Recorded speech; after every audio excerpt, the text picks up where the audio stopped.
So friends, Mumbai Indians দলের ফ্যানেদের জন্য bad news.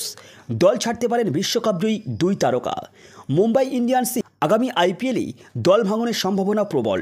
তো 2025-এ আইপিএলের আগেই অনুষ্ঠিত হতে চলেছে আইপিএলে মেগা অকশন। তার আগেই একাধিক ক্রিকেটারদের দল বদল নিয়ে জল্পনা তুঙ্গে উঠেছে।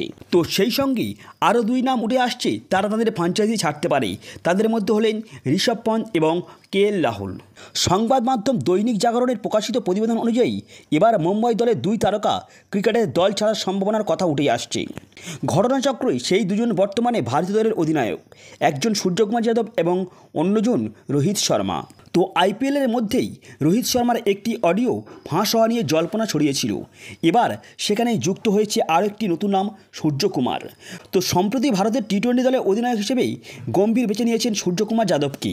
অন্যদিকে এবছরেই গুজরাট থেকে মুম্বাই ফিরেছেন হার্দিক, তাকে অধিনায়কও করেছে মুম্বাই। তাই অন্য দলের অধিনায়ক হিসেবে যোগ দিতে পারেন সূর্যকুমার।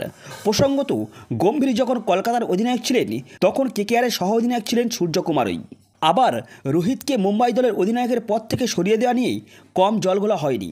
এর আগে মুম্বাই দলে 5 বার আইপিএল জিতিয়েছেন রোহিত। সম্প্রতি ভারতীয় দলের টি-20 বিশ্বকাপ জিতেও নিজেকে প্রমাণ করেছেন রোহিত। তাই অন্য কোনো দলের হয়ে অধিনায়ক হিসেবে যোগ দিতে পারেন রোহিত শর্মা। তিনি কখনোই চাইবে না হার্দিক পান্ডিয়ার অধিনায়কত্বে খেলতে।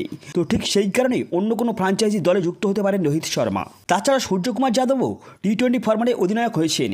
সেক্ষেত্রে তিনিও চাইবে না মুম্বাই ইন্ডিয়ান্সে হার্দিক পান্ডিয়ার অধিনায়কত্বে খেলতে।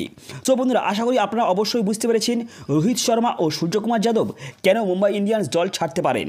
সো এই ছিল আজকের ভিডিওটি ভালো লাগলে অবশ্যই লাইক, কমেন্ট এবং চ্যানেলে প্রথমবার তাহলে সাবস্ক্রাইব করে যাবেন। So good bye.